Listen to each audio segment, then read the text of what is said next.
Bhogapuram airport credit అన్నది ఏ పార్టీకి దక్కాలి? ఈరోజు తొలిసారిగా ఒక విమానం అయితే అక్కడ ల్యాండ్ అయింది. ఈ సందర్భంగా కేంద్ర పౌర విమానయాన శాఖ మంత్రి రామ్మోహన్ నాయుడు మాట్లాడుతూ ఇది చంద్రబాబు నాయుడు గారు వేసిన బీజమే, చంద్రబాబు నాయుడు గారి విజన్ కారణంగానే ఈ రోజు తొలిసారిగా ఇక్కడ విమానం ల్యాండ్ అయ్యింది అంటూ మాట్లాడారు. నిజంగానే భోగాపురం ఎయిర్పోర్ట్ నిర్మాణంలో చంద్రబాబు నాయుడు గారి కృషి ఆ స్థాయిలో ఉందా? కొద్దిగా వెనక్కి వెళ్ళి పరిశీలించాలి. 2019 ఫిబ్రవరి నెలలో చంద్రబాబు నాయుడు గారు తొలుత భోగాపురం ఎయిర్పోర్ట్ కు శంకుస్థాపన చేశారు. 2019 ఫిబ్రవరి అంటే మరో 2 నెలల్లో ఎన్నికలు ఉండగా, అసెంబ్లీ ఎన్నికలు ఉండగా శంకుస్థాపన చేశారు. ఆ ఎన్నికల్లో చంద్రబాబు నాయుడు గారు ఓడిపోయారు. అంటే ఎన్నికలకు 2 నెలల ముందు శంకుస్థాపన చేశారు అంటే అక్కడ ఎలాంటి పనులు మొదలు పెట్టడానికి కూడా ఆ సమయం సరిపోదు. ఒక తట్టడి మట్టి కూడా పక్కకు తీసి పెట్టింది లేదు. కేవలం శంకుస్థాపన చేశారు చంద్రబాబు నాయుడు గారు. పైగా ఎయిర్పోర్ట్ అన్నది ఎక్కడ నిర్మించాలి, ఎలా నిర్మించాలి అన్నది కూడా ఆ రోజుకి నిర్ణయం కూడా తీసుకోలేదు. పైగా భూసేకరణ కూడా పూర్తి కాలేదు. ఎలాంటి అనుమతులు కూడా లేవు. కేవలం ఎన్నికలు వస్తున్నాయి కాబట్టి భోగాపురం ఎయిర్పోర్ట్ మేమే కట్టామని భవిష్యత్తులో చెప్పుకోవచ్చు అన్న ఉద్దేశంతో శంకుస్థాపన చేసి వెళ్ళిపోయారు. పైగా ఆ రోజుకి ఈ భోగాపురం ఎయిర్పోర్ట్ ను ఏ సంస్థ నిర్మిస్తుంది అన్న దానిపైన కూడా క్లారిటీ లేదు. వైసీపీ అధికారంలోకి వచ్చింది 2019లో. వైసీపీ అధికారంలోకి వచ్చిన తర్వాత అసలైన సవాళ్ళు ఏంటివి అనో బయటకు వచ్చాయి. చంద్రబాబు నాయుడు గారి ప్రభుత్వం సరైన పరిహారం చెల్లిస్తామని హామీ ఇవ్వకపోవడంతో చాలా మంది రైతులు హైకోర్టులో పిటిషన్లు వేశారు, మేము భూములు ఇవ్వమని. జగన్మోహన్ రెడ్డి ప్రభుత్వం వచ్చిన తర్వాత అలాంటి రైతులను అందరినీ ఒప్పించింది. పరిహారం పెంచి ఇచ్చింది. ఇంటి నిర్మాణం కోసం, పునరావాసం కోసం కూడా అమౌంట్ పెంచడమే కాకుండా ఇళ్ల నిర్మాణం కోసం 5-5 సెంట్ల చొప్పున స్థలాన్ని కేటాయించింది. ఇలా అన్ని విధాలుగా రైతుల్ని, ఆ భూములు ఇస్తున్న వాళ్ళని ఒప్పించి ఏకంగా 960 కోట్ల రూపాయలు ఖర్చు చేసి 2751 ఎకరాల భూసేకరణను కూడా వైసీపీ హయాంలోనే పూర్తి చేశారు. వైజాగ్ పోర్టుకు, భోగాపురం ఎయిర్పోర్టుకు మధ్య లింక్ కలపడం కోసం రహదారి నిర్మాణానికి అనుమతుల్ని కూడా కేంద్ర మంత్రి గడ్కరీని ఒప్పించి జగన్మోహన్ రెడ్డి హయాంలోనే 2023లో తెచ్చారు.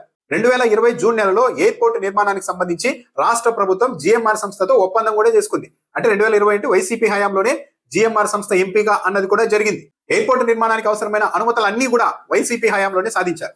ఇలా భూ సమీకరణ, పునరావాసం, కేంద్ర ప్రభుత్వం నుంచి అన్ని అనుమతులు, నిర్మాణ సంస్థ ఎంపిక, ఇవన్నీ కూడా రోడ్ల నిర్మాణం, కనెక్టివిటీ అన్ని కూడా అనుమతులన్నీ వైసీపీ హయాంలోనే తీసుకొని వచ్చి ఆ తర్వాత జగన్మోహన్ రెడ్డి 2023 మే నెలలో శంకుస్థాపన చేశారు.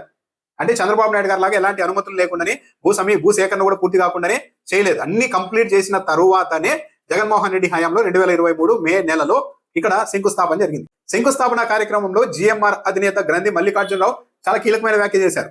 మా సంస్థ నుంచి తొలి ఎయిర్పోర్ట్ అనేది హైదరాబాద్ లోనే నిర్మితమైంది. ఆ ఎయిర్పోర్ట్ కు, అంటే శంషాబాద్ ఎయిర్పోర్ట్ కు శంకుస్థాపన చేసిందే నాడు ముఖ్యమంత్రి హోదాలో వైఎస్ రాజశేఖర రెడ్డి.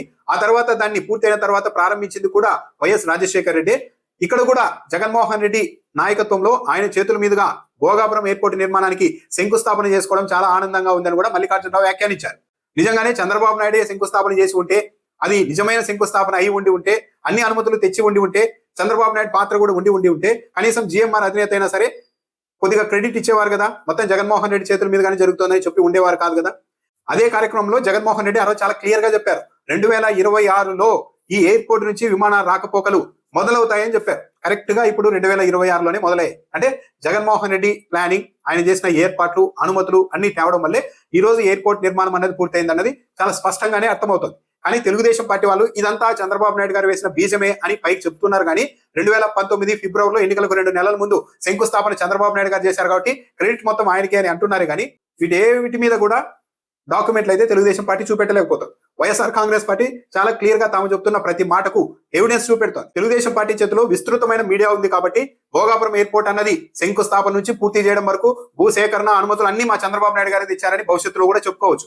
కానీ ఈ రోజున్న డేటా ప్రకారం, ఎవిడెన్స్ ప్రకారం ఈ రోజు క్లియర్ గా అర్థమవుతున్నది, కేవలం ఎన్నికలకు 2 నెలల ముందు శంకుస్థాపన చేసి చంద్రబాబు నాయుడు గారు వెళ్ళిపోయారు. కానీ భోగాపురం ఎయిర్పోర్ట్ నిర్మాణంలో ఆయన పాత్ర దాదాపు శూన్యమనే చెప్పాలి.